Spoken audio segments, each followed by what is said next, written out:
परभणी जिल्ह्यामध्ये पुन्हा एकदा अतिवृष्टी झालेली आहे आणि अतिवृष्टीमुळे शेतकऱ्याचे प्रचंड मोठे हाल झालेले आहेत। हातातोंडाशी आलेलं पीक हे उद्ध्वस्त होताना पाहायला मिळत आहे। एकीकडे कापून ठेवलेलं सोयाबीन गोळा करताना हा शेतकरी पाहायला मिळतो आहे। कमरा इतकालं पाणी आहे आणि त्या पाण्यामध्ये जाऊन तो शेतकरी जे कापलेलं सोयाबीन आहे ते गोळा करण्याचा प्रयत्न करतो आहे। या तरुण शेतकऱ्याचं नाव आहे भागवत भिसे। हे आमच्या गावातील शेतकरी आहे आणि प्रचंड मोठं नुकसान सध्या गावकऱ्यांचं झालेलं आहे। कारण सर्व शेतामध्ये ढगफुटीसारखी परिस्थिती निर्माण झाली आणि ढगफुटी सदृश्य जे पाऊस झाला त्या पावसाने प्रचंड नुकसान शेतकऱ्याचं केलेलं आहे। पाहतोय आपण सोयाबीन पूर्ण जे कापलेलं आहे ते वरती तरंगताना पाहायला मिळत आहे आणि कमराच्या वरती पाणी सध्या झालेलं आहे आणि शेतकऱ्याची अवस्था प्रचंड बिकट झालेली आहे। एकीकडे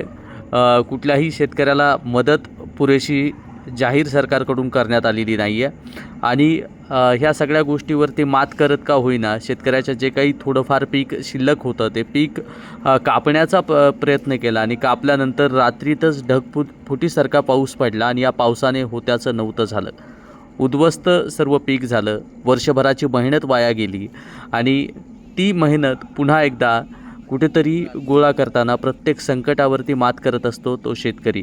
आणि पाहतोय की हे सोयाबीन आहे आणि सोयाबीनच्या शेंगा पूर्ण भिजलेल्या आहेत आणि भिजलेल्या असतानासुद्धा कुठेतरी गोळा करून, कारण कुटुंब चालवायचं आहे, पूर्ण वर्षभर कुटुंबाला जे काही मिळतं ते शेतातून मिळतं। आणि हा व्हिडिओ संपूर्ण महाराष्ट्रभर पोहोचूया आणि व्यथा शेतकऱ्याच्या दाखवूया। आपला मित्र उदय भिसे पाटील। जय जिजाऊ, जय शिवराय। धन्यवाद बांधवांनो।